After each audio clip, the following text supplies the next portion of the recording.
So, I want to talk to you today about the grace of God.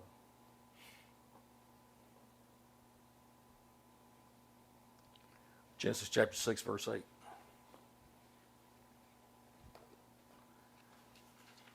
First book in the Bible.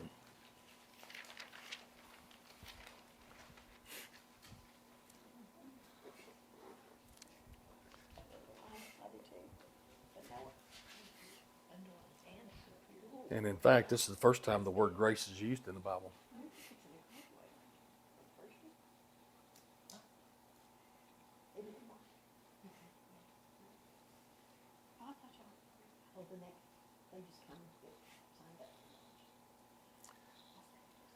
Genesis chapter 6, verse 8. But Noah found grace in the eyes of the Lord. But Noah found grace.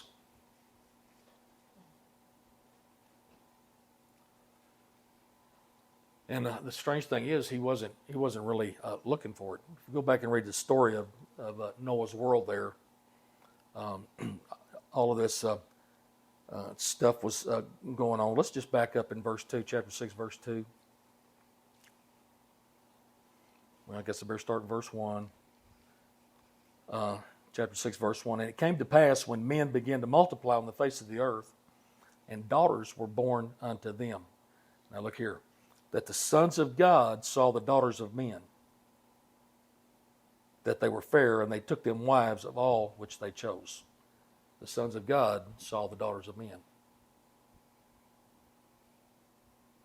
This is giants that were left in the land that were not of earthly seed.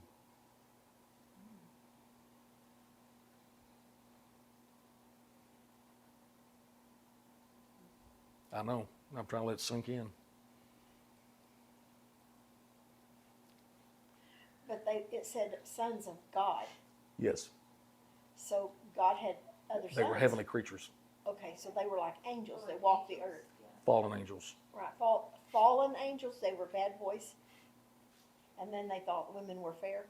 Aren't they smart? Is this where Greek mythology comes from? Yes. And the Lord said, my spirit shall not always strive with man. Where are you? You says. 3. You didn't finish reading 2. I didn't? No. Well, that the sons of God saw the daughters of men, that they were fair. Oh. No, I stopped right.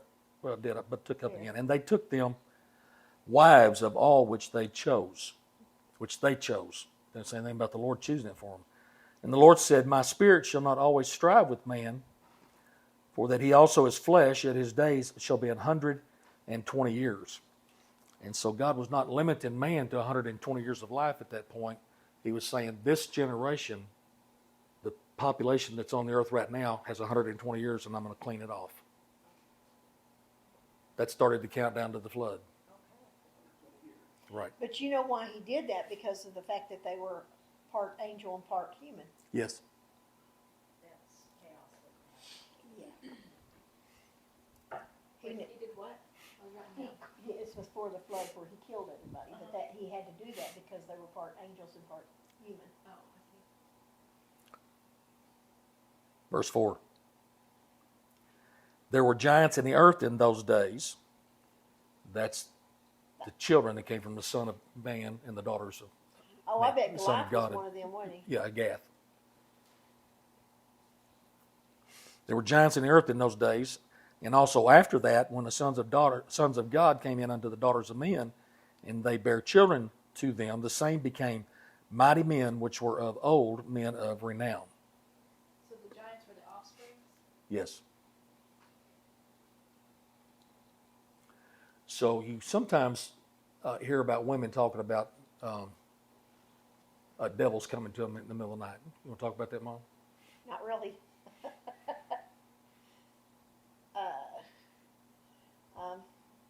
Have you ever had a devil come to you at night and try to have sex with you? I know this sounds terrible, but you realize that it's not what you thought it was. In other words, it was not really a person.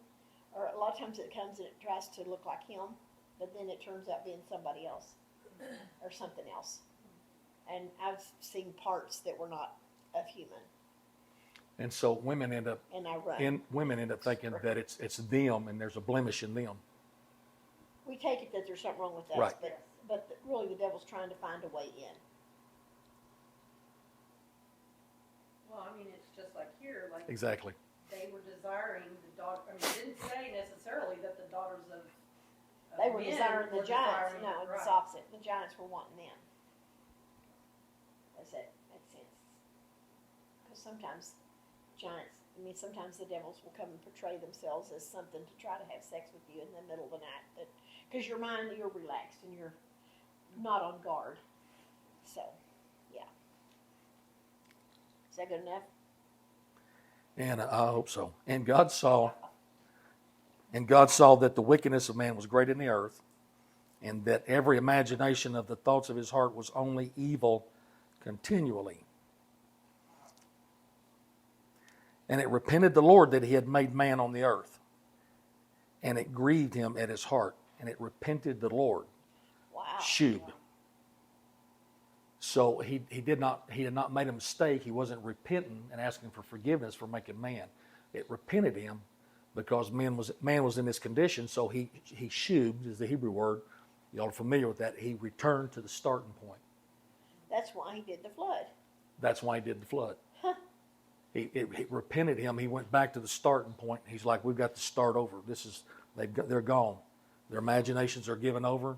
And so when you spend all your time thinking about nothing, thinking about everything except the goodness of God in your life, then you're planting seeds, and pretty soon your harvest and your crops are coming up so fruitfully that you find yourself way out in left field. That's the reason that you need to pay attention to what's going on in your head. And when your head starts off down the wrong road, then stop, put on some gospel music, start praying, start quoting a scripture, or thinking about what God's done for you in your life to cut that thing off, because that reins your imagination in. So in the middle of all of this going on around him, verse 8, but Noah found grace in the eyes of the Lord. You didn't read 7. Okay. And the Lord said, I will destroy man whom I have created from the face of the earth, both man and beast, and the creeping thing, and the fowls of the air, for it repenteth me that I have made them. In other words, it's sending me back to the starting point back here. This is not where we need to be going. But Noah found grace in the eyes of the Lord. So in the middle of all of that, Noah found grace in the eyes of the Lord. So of all the people that were on the earth then, only Noah and his family was the ones that he actually, they found grace in him that spared. Yeah, spared just the 8. And actually, it just says Noah's the only one who found grace, so it doesn't necessarily mean his family was all doing right. Exactly. Noah found the grace. Yeah, But so that protected his family. Well, he must have been leading them in the right Yes, way. he was doing right. So what is this found grace thing about? Let's see. I think it's in the book of Luke, starting the New Testament, Matthew, Mark, Luke. Let's see.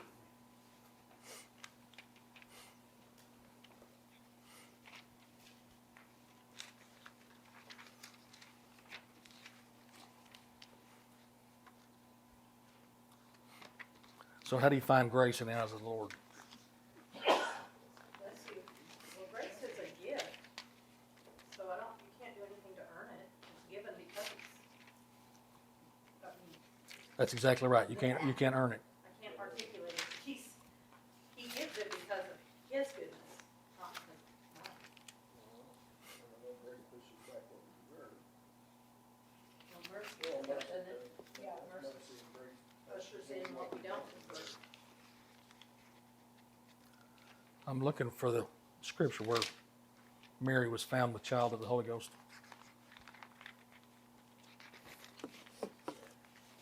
It's in Luke there somewhere.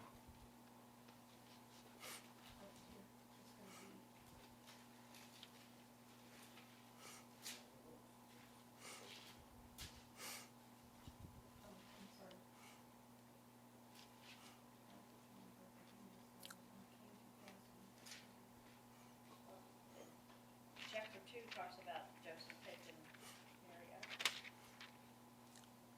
is the birth of Jesus, so it has to be in 1.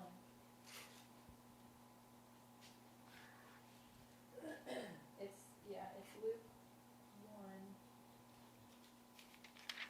Where she's found with Cho? It's where you Yeah, you're right, Aiden. Chapter 1. Thank you. Chapter 1. It's around 35, I think, somewhere around. Let's 35. Somewhere around there.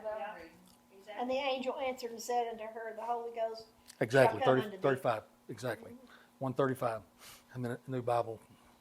Luke chapter 1, verse 35. And the angel, well, let's start in 34 for Mom Of there. course. Mhm. Then said Mary unto the angel, how shall this be, seeing I know not a man? So the angel had just given her the news she's going to give birth to the Son of God. 35. And the angel answered and said unto her, the Holy Ghost shall come upon thee, and the power of the highest shall overshadow thee. The power of the highest shall overshadow thee. Therefore also that holy thing which shall be born of thee shall be called the Son of God. So what was unique about Mary's birth versus every other birth that's ever happened? Well, she didn't know a man. She didn't know a man, meaning what? She's a virgin. She was a virgin. She was a virgin. She's living clean in the midst of a dirty world. And that's what caused her to conceive the Son of God in her. Now that doesn't happen naturally. The Son of God's already been here and died for us and gone. But the same principle holds true for me spiritually. Living clean in the midst of a dirty world, and that's what Noah did. Noah lived clean in the midst of a dirty world. That causes you to find grace. And that causes you to find grace.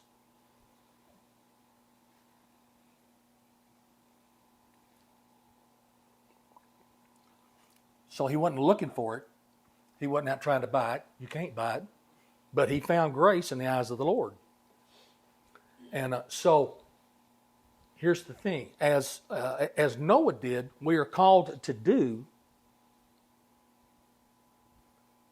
in the grace of God in these last days, just as a witness to the world. I've been telling y'all that, so that they'll see clearly that they have a choice. He put that on Noah. Noah found grace in the eyes of the Lord, and yet it went 120 years that he had to work building that ark and preaching. And times are getting worse all over. The Lord said the imagination of man's heart is only evil continually. They had already gone beyond redemption. And he said, I'm going to destroy them all. But it's going to be 120 years. So he gave them 120 year space to see Noah working under the grace of God, building an ark, so they would have a choice if they want what's going on here or if they want what Noah's got. Wow.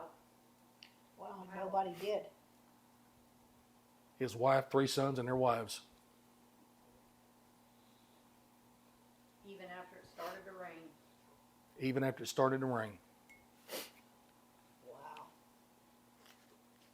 And you figure God not only set that up as an example, but I mean, he put his protection. Because if there is nothing but evil in everybody's hearts and imaginations except for Noah and his family, they still had to go out, go to the market, get food and go fish or whatever to sustain themselves. And he protected them from all that evil. Because I'm thinking when your thoughts are continually evil, that's a bad place to live. It's a bad place to be. Well, it explains our world. Yes, they do. Ooh. You ever seen so many people with, Children and yeah, no feeling, no compassion, no common, No respect, no nothing. nothing No compass, no morality. at all. And it just gets quicker and quicker going down. And the worse things get, the more they just go, it's just like going down the drain. Yeah. In the middle of that, Noah found grace. And look what he ended up with. An ark completely full of animals and supplies. And his family around him in the midst of the biggest storm that's ever been on the face of the earth. And come out into a clean place and possessed the whole earth on the other side of the flood. You don't have to look very far in today's world to see they don't have the answer. starting at what used to be the White House, Yeah. going right on down. That's truth. Tell me one place you're going to find an answer in today's world. Well, everything that's wrong is right, and what's right is wrong. Exactly. People don't even know what they are now. What's sex? Yeah. I guess they don't. I Guess they don't have Thank you. mirrors. I had to repent because this one woman was telling me what she identified as. I said, I'm so happy for you. I identify as a white heterosexual Judeo-Christian woman. You're so passive aggressive. I am. You can identify as a dog or a rabbit. Well, they don't or know what they whatever. are. I mean, that's sad because that shows you what the world's turning to. Oh, yeah. Well, yeah, because I'm sure you do the same thing, because basically your birth is how you have to see them. Yeah. Were you birth a male or were you birth a female? So today, you were birth a female, but you go into a man, today you're gonna be a woman, I'm sorry. Yeah. Because you're being seen by the doctor. Yeah. I know, that's what I thought, yeah. But you go easily on that in a note. And the other thing that we're having to deal with right now is the fact that if I go into a woman's bathroom and there's a 6'4" man in a dress, I have to be okay with him being in there. But they don't care how I feel and how unsafe I feel. And I sure am not going to let my child go in there. And that's another thing. The evilness is just like they're blind. Their conscience is seared. They don't care. It's what they want and when they want and how they want it. And It's like they have the rights now. We don't. yeah, I mean, the normal people don't. yeah. Well, we're not normal, but you know what I'm talking about. I'm glad you fixed that. I'm glad you fixed that. Well, I did it before you did it. We're in Luke. Turn over to 17th chapter, verse 26.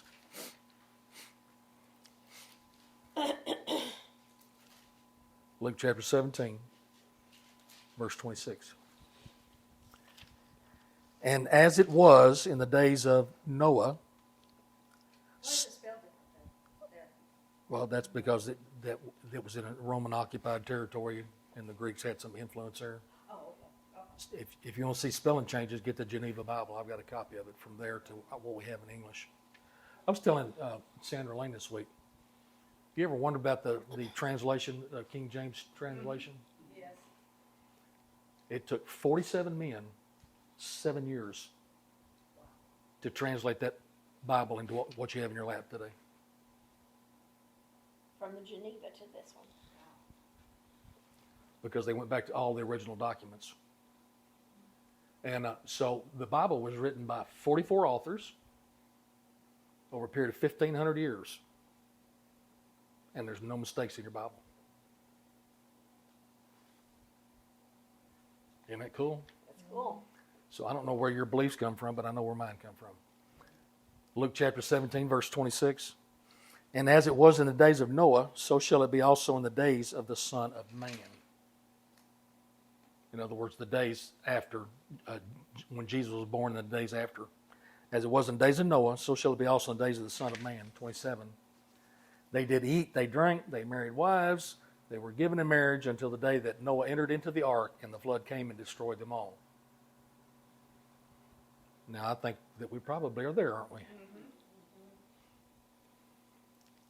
So Noah found grace in the eyes of the Lord by living clean in the midst of a dirty world. So we can do it. Exactly. And we are building an ark. I hope it don't take 120 years. Can you see me being 187 years old?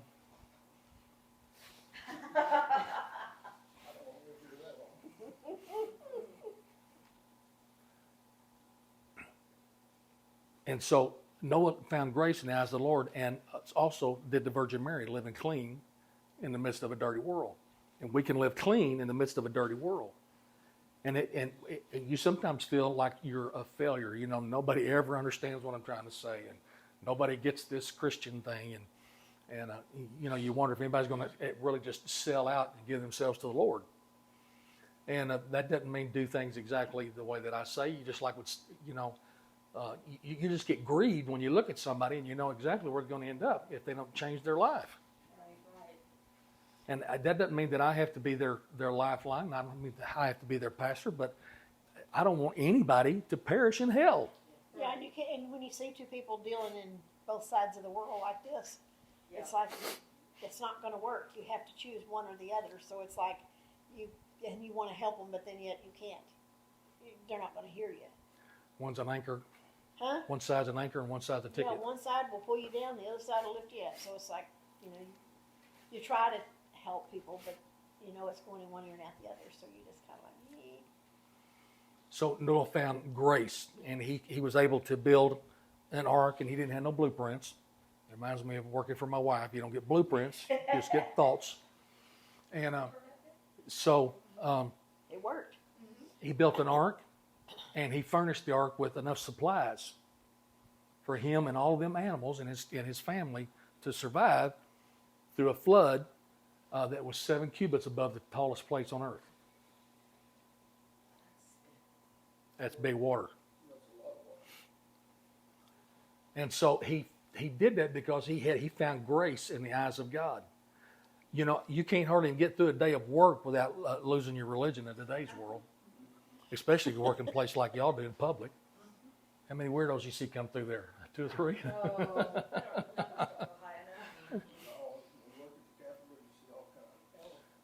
And then you get all them political devils.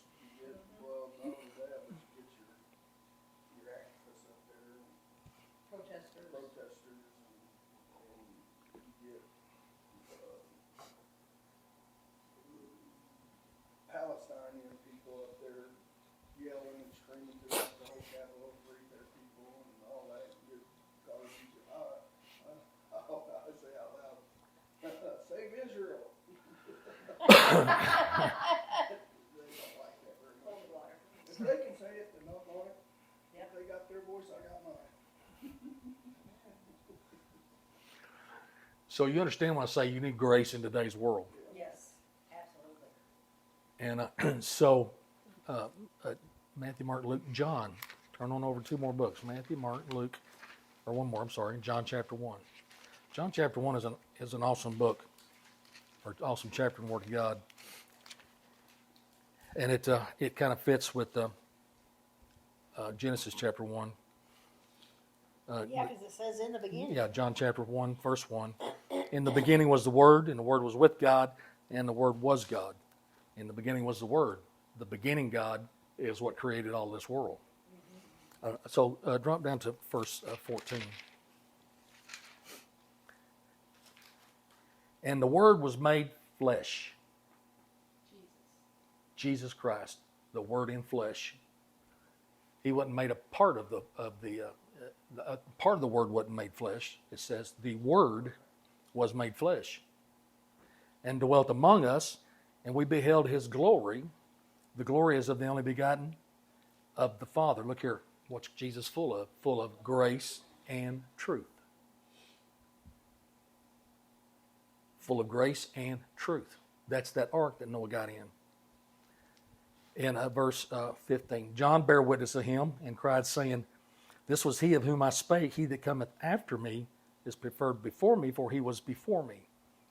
And of his fullness have all we received, and grace for grace. Grace for grace. 17.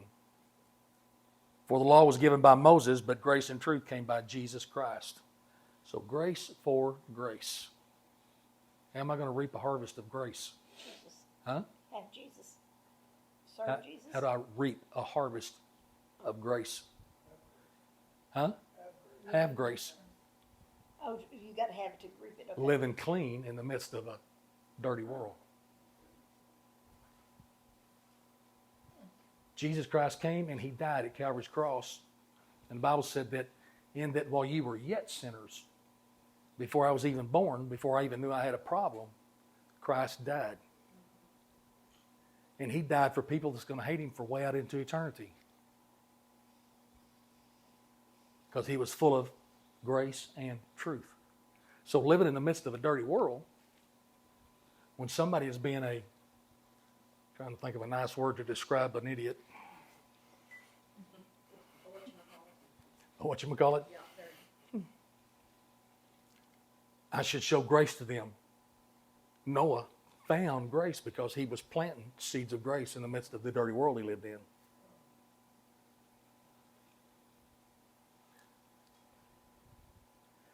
So then what is this grace thing? The word grace means favor. It means to show favor. It's pleasant, it's precious. It means to be well favored. Grace means to be well favored.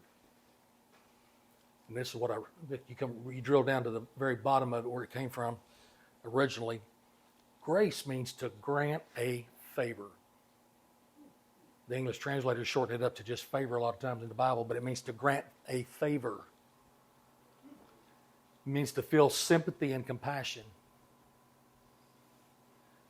You know that old saying, you can't fix stupid? Let the ignorant remain ignorant. You can't fix it, but you can sure feel sorry for them, can't you? Mm-hmm. Or you can knock their head off. Oh. The problem is after you knock their head off, they're still stupid. Yes, that's true, they're more stupid. And you haven't shown grace. And you haven't shown grace. I read something this week that kicked my backside, and that was, if you don't turn the other cheek, you know how if someone hits you on one cheek, you're supposed to turn the other cheek. If you don't turn the other cheek and let them hit it or whatever they're going to do, and you choose to fight them or you choose to punch them for hitting you on the first cheek, you actually tell God you don't need him and he's out of the way, and you'll fight your own battle. Oh. But if you turn the other cheek, God then has to fight your battle. I read something that was talking about that verse. I thought that was wonderful. doesn't- Changed my world. I'm not going to punch nobody out. Well, I'll say I'm not. When I was at Karis, they were talking about how that verse doesn't always mean like if somebody hits you on this cheek, turn it so they Right. can hit this side. Right. It means when they hit this side, show them the healed part of you. Yes, because when you get hit, it's swollen and it's red and it's angry. Yeah, I thought that was pretty So when good. you turn that other cheek, this is soft and grace. Yeah, I saw that too. yeah, I thought that was. That's an And act it of, says- that's an act of grace, Yes. Yeah. an act of And- compassion. And that's where it says, you're telling the Lord he's going to fight the battle. He's the one that has to fight the battle. You're not going to. You're actually giving him the battle Yes. when you do that, instead of saying, well, I'll fix them. Well, then you just said, Lord, I don't need you. I can take care of this. Yeah, no. Don't need him, huh? No, I need him. We need him. I need him. I need thee. Oh, I need thee. A good song too. Desperately. Grace is a heartfelt response, from God to me to give me something that I have need of. We talk about God's grace so glibly, so offhand, so lightheartedly. It indicates a superior bending down to an inferior and giving something to them that they need. Like we would do a blind man on the corner, or like we would do a homeless person, or like we would do to somebody who has been ugly to us. It's a heartfelt response. God's grace to me is heartfelt. He doesn't give it to me out of obligation. He doesn't give it to me because it's the right thing to do. He does it because he loves me and he knows I'm an inferior and I need his grace. Noah found grace. Yes. Mary found grace. Bible said that Joseph found grace in the eyes of the jailer. And what did the jailer do? Huh? Made him the head, made the boss. He was over everything in the jail because he found grace in the eyes of the jailer. Here, Joseph was in prison, in a dungeon, and he was bound down and helping everybody around him who was suffering, being locked up in his dungeon with him. And the jailer took notice of that. Y'all remember children of Israel? Go to Exodus, second book. Genesis, Exodus, and I don't remember, maybe 33.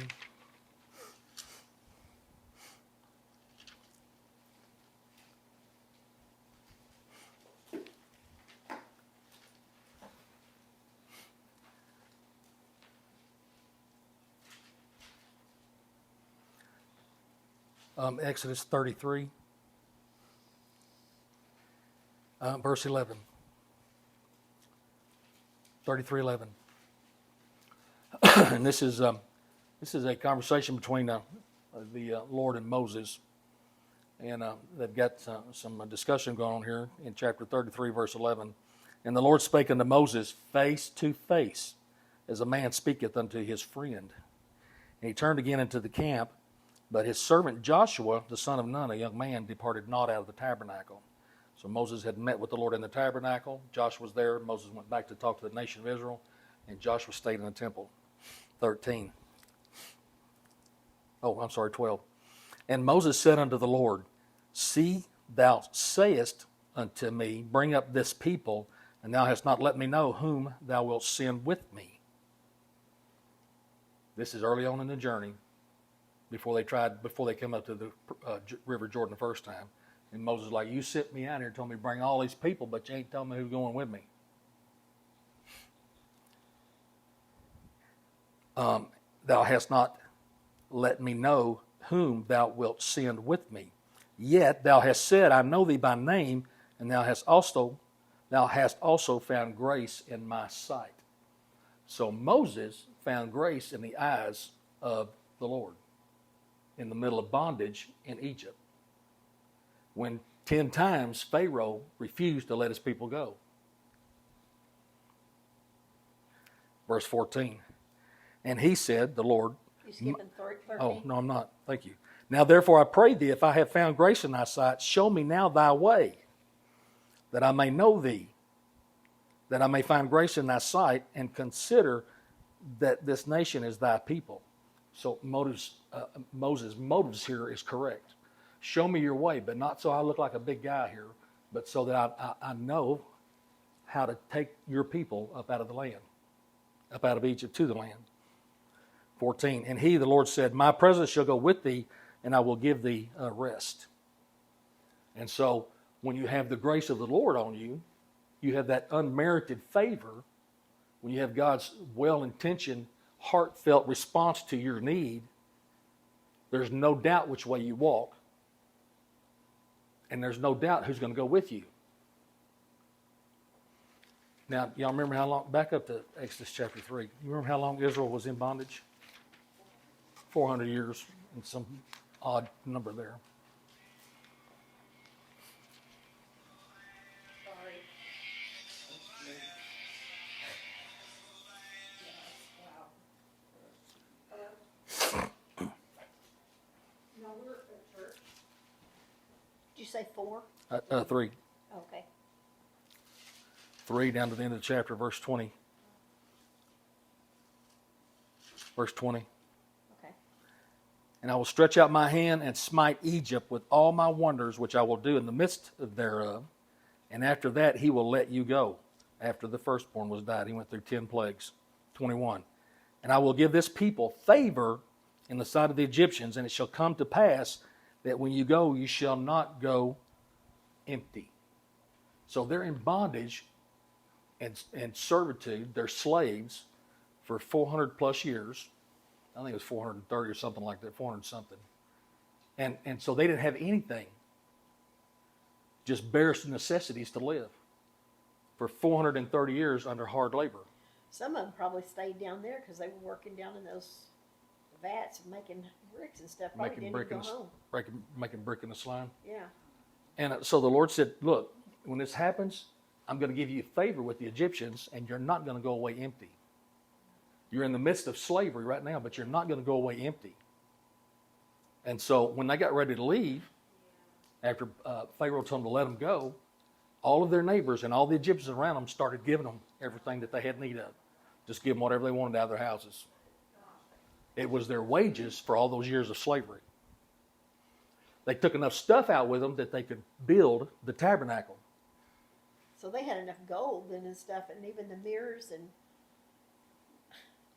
brass and all that stuff. You know, if you add up everything in the Bible that they had that they made the tabernacle out of, you know what it would be worth in today's dollars? 1.9 billion.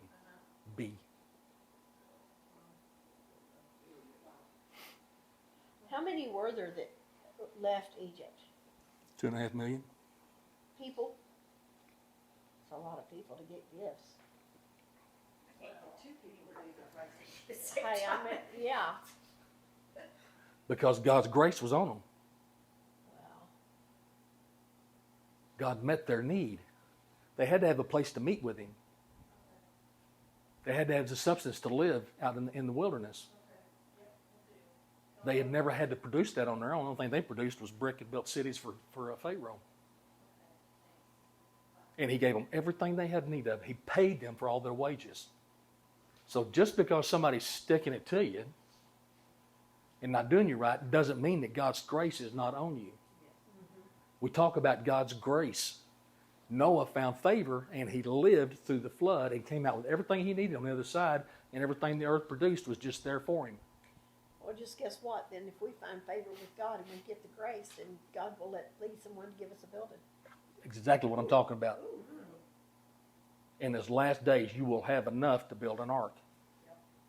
So someone could come up and give us a church, even knowing that only because we have found grace in the eyes of God. Right.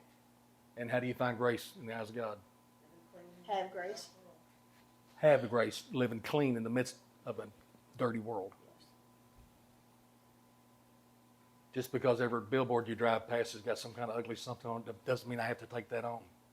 I don't have to let that occupy my head. No, bind it. I always bind it. I may see So it. it don't work. I may see it, but I don't have to accept it. I always bind them. You just think you're drawing my attention. I bind you. You can't touch nobody. You don't work.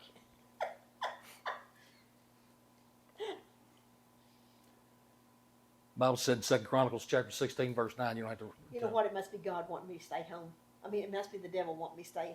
I mean, the Lord, wait a minute. The devil's wanting me to stay home all the time, so I don't bind all those things anymore. I think that's what it is. Gotta keep that woman at the house. Because I don't go nowhere, ever. 2 Chronicles chapter 16, verse 9 said, "For the eyes of the Lord," look here, "run to and fro throughout the whole earth." How about that? The eyes of the Lord He's watching everything. run to and fro throughout the whole earth. Why? To show Himself strong in the behalf of them whose heart is perfect toward Him, who have a clean heart in the midst of this filthy world. To show Himself strong on behalf of them whose heart is perfect. And that don't mean nothing wrong in your heart. That means at peace. The word perfect is shalom. It means to be at rest and peaceful. Even though this is wrong and going on, and even though I lost my cool back here, and even though I made this mistake over here, none of that changed God in my relationship with Him. I'm living clean. His eyes run throughout the whole earth, looking to show Himself strong. So that means He's looking for somebody to do you right. That's Exactly. grace. He's looking for that person to give you that church, that building, that whatever you need. Is that okay? They're like, yeah, that's good. It's good, she said. The thing is having grace for them to get there. Having And grace to staying get there. clean in the perverse world, yes. It's not easy staying clean in a perverse world. You have to really work to stay that way. The first time you break ground for a garden or for a crop, the first time you break ground, there's all kinds of clods and rocks and stumps and roots. Broken glass, broken stuff, there's all kinds of stuff buried in that dirt. And every time you turn it over, getting ready for the next crop, you've got more that come up, right? Mm-hmm. That's the things in our heart that come up from time to time. We have to clean them out. That doesn't make me bad. It makes me a human being looking to find grace in the eyes of God, looking to live clean in the midst of a dirty world. But if you don't plow your earth, you're not going to find it. Exactly. My heart being perfect means I'm at peace. I know God's in control. Not stressing over something. And it doesn't make me mad that He's in control. Have you ever known it was God and it made you mad that He did it? Yes. But there's been other times too where I knew it was God and I was okay with it. I mean, I was in the midst of a storm, but I just had that peace.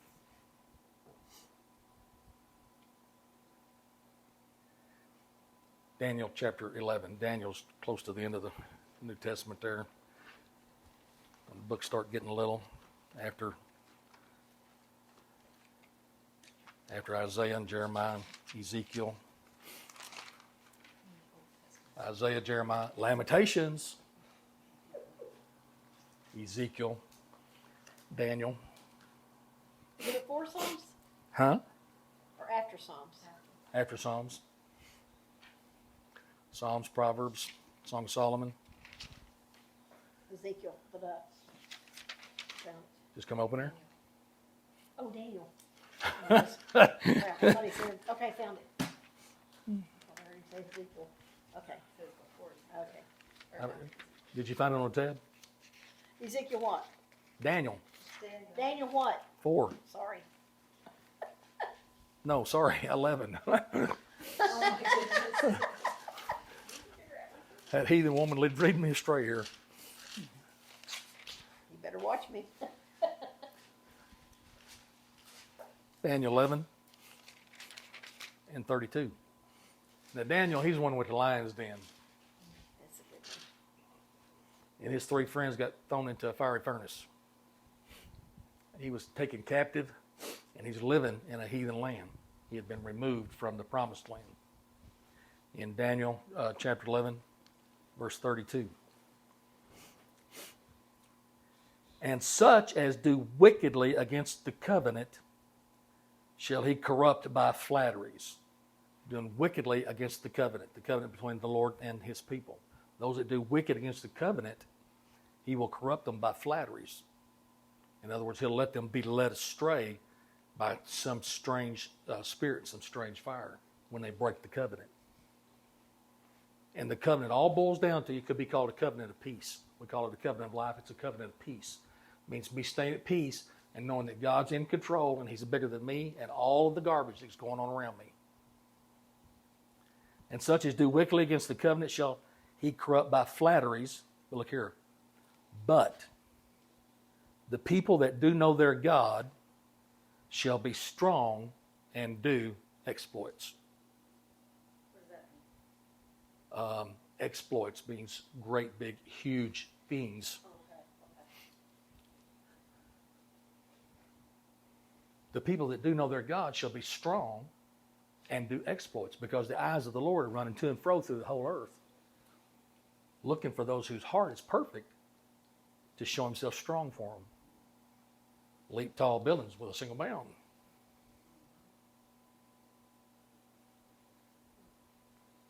And this is talking about just prior to and during the tribulation here, specifically just prior to the tribulation. In the midst of all of this, those that know their God, those that are at peace with God and know who he is, will be strong and do exploits. Now here's the real great thing to bring it down to the bottom line about the grace of God. Back to the New Testament.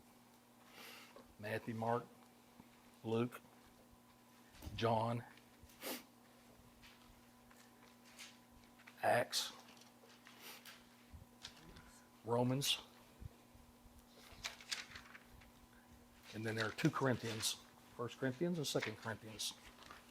We want 2 Corinthians.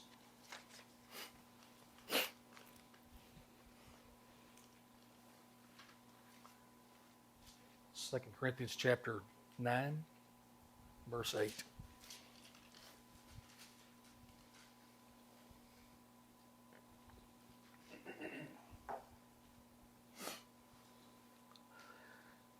The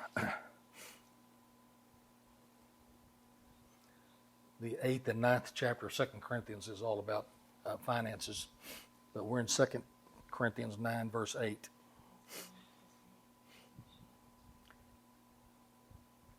Begin verse 8. And God is able to make all grace abound toward you. Why?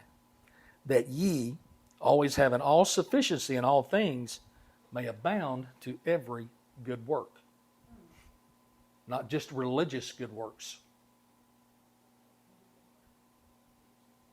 So he blesses us so we can bless others. Exactly.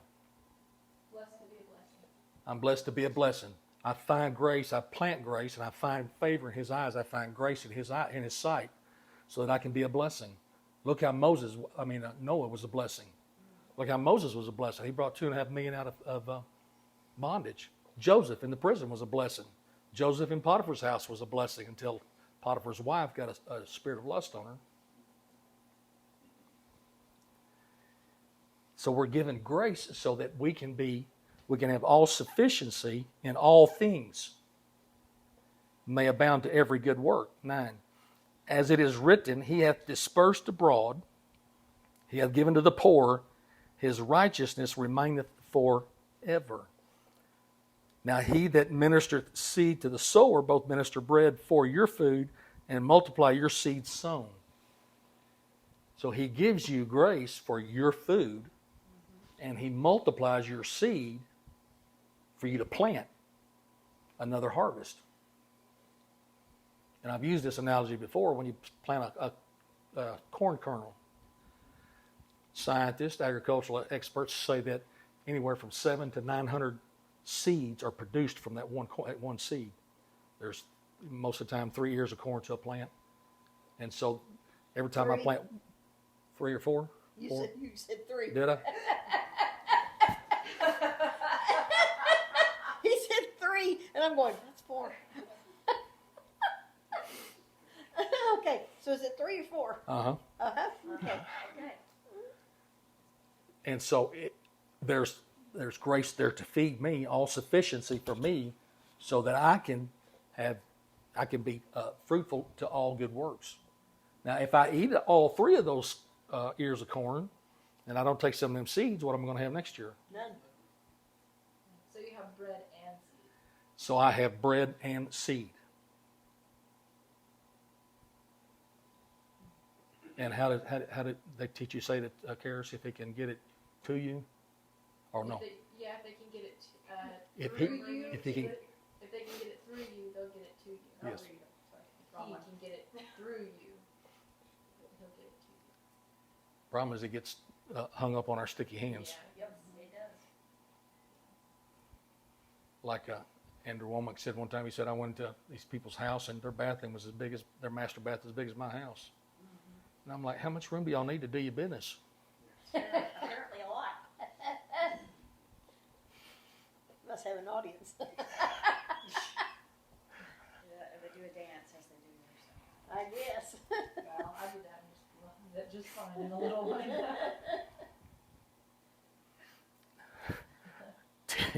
10. Now he that mentorest, thank you, seed to the sower, both minister bread for your food and multiply your seed sown, and increase the fruits of your righteousness. What is your righteousness? Because I've done everything right and good and I'm holy? Righteousness is a right act. And throughout eternity, we're going to be clothed in our right acts. We're going to be clothed in the righteousness that we laid a hold of on earth. So I'm afraid that some are going to be wearing